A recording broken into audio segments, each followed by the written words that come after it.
Hello, Mr. Dre back with another video, and in this one, this is another pause and practice video.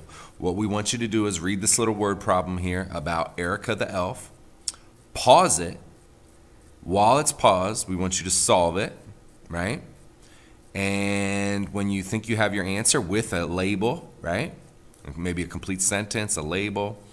Once you solve it and you're confident you have the answer, we want you to resume the video and then check and see how you did, because we're going to show you two different ways to solve it. You can, if you want to, take it a step further, you can even show both ways, at least two ways to solve this problem, especially if you watched the last video on, I don't want to tell you what to do, but if you watched another video, we showed you two ways to solve this problem. So, all right, enough talking. Read this problem, solve it after you pause it, and then resume the video and check your work. All right, so pause the video right now. And just like your Christmas presents, no peeking. No peeking, right? All right, you pause the video. All right, Mr. Dre here, I'm back. You read this problem, you paused the video, you worked on it. Now let's see how you did. We're gonna show you two ways to solve this problem. At least two, there are probably more, but we're gonna show you two ways to solve this problem. First thing we're gonna do is read it, right? So Erica the elf needed to wrap Christmas presents. She was given 5/6 of a roll of wrapping paper by the head elf. Erica uses 1/4 of that roll. What fraction of that roll is left? So we wanna know, okay, she started with 5/6. She used 1/4. How much is left? Because the next elf, needs to know how much of that wrapping paper is next. So obviously, it seems like our problem is going to be subtraction, because we're starting with 5/6, right? And she's using 1/4. So that is going to be our problem, right?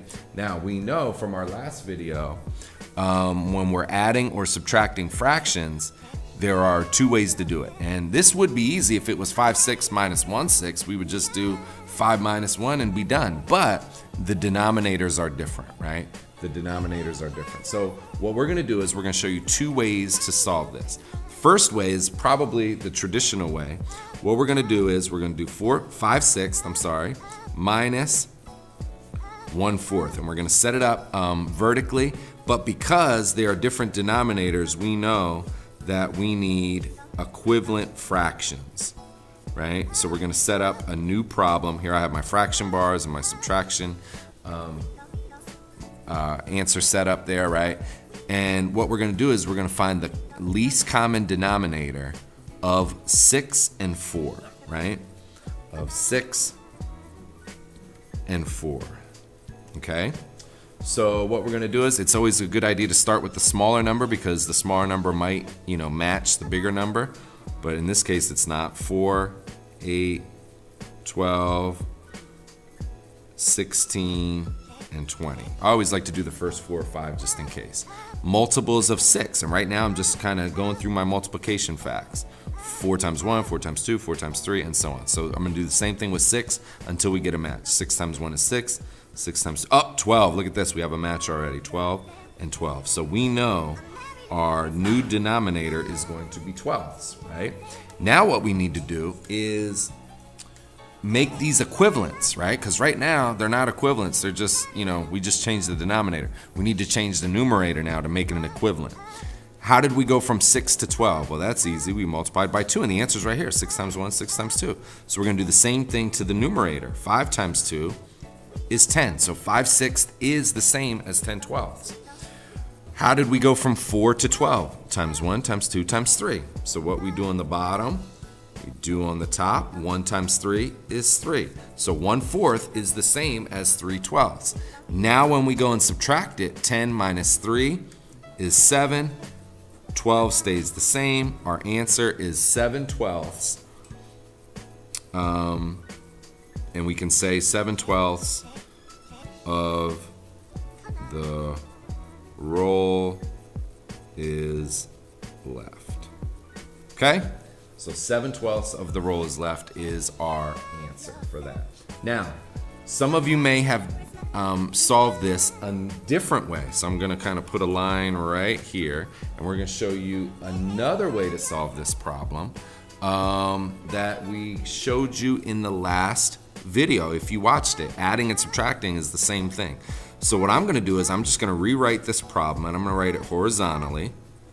5/6 minus 1/4. And this way, you know, we talked about how some teachers came up with a little silly thing to call this the butterfly method. I guess it's all right to say.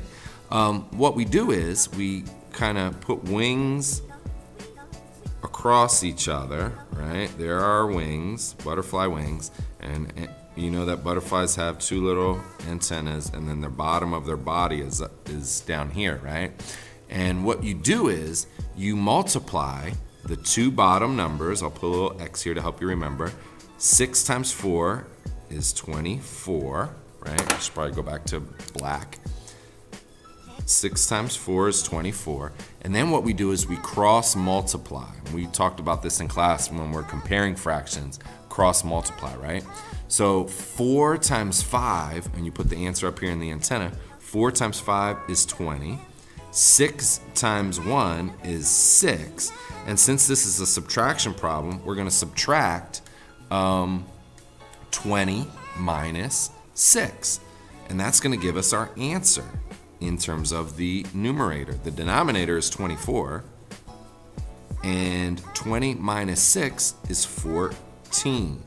So our answer is 14/24. However, that's not 7/12. So what we need, and this is kind of the drawback of doing it this way, in most problems you're going to have to do a lot of simplifying. And this one isn't too bad, but over here you can see this was already in simplest form.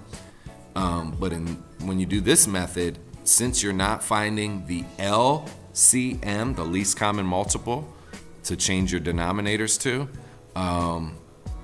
you're using a denominator that's probably going to be really high. So you have a little bit of work to do. So 14/24, you can see they're both even, and anytime you have an even number in the numerator and denominator, you can just divide it by 2 or cut it in half, which is going to give us, so if we divide each of these by 2, that's going to give us 14 divided by 2 is, I'm going to write it down here, is 7. And then 24 divided by 2 is 12. So 7/12. And again, it would be the same label of the roll is left. So same answer, both methods. You decide which one worked best for you. And we hope that was helpful. All right, so there's 7/12 of the roll left for the next elf to wrap some presents, and I hope one of those presents is for me, and I hope it's the iPhone 10. So, hope that was helpful. Hopefully you got it right. If you didn't get it right, don't just say, oh man, I got it wrong. Go back and see, where are you going wrong? Did you mess up with the numerator? Did you not make a equivalent fraction? Did you not find the right LCM? Don't just say I got it wrong. Go back and try to figure out, pinpoint where you're going wrong so you don't make the same mistake. All right, thanks for watching. Hope that was helpful, and we will catch you on the next one, and Merry Christmas.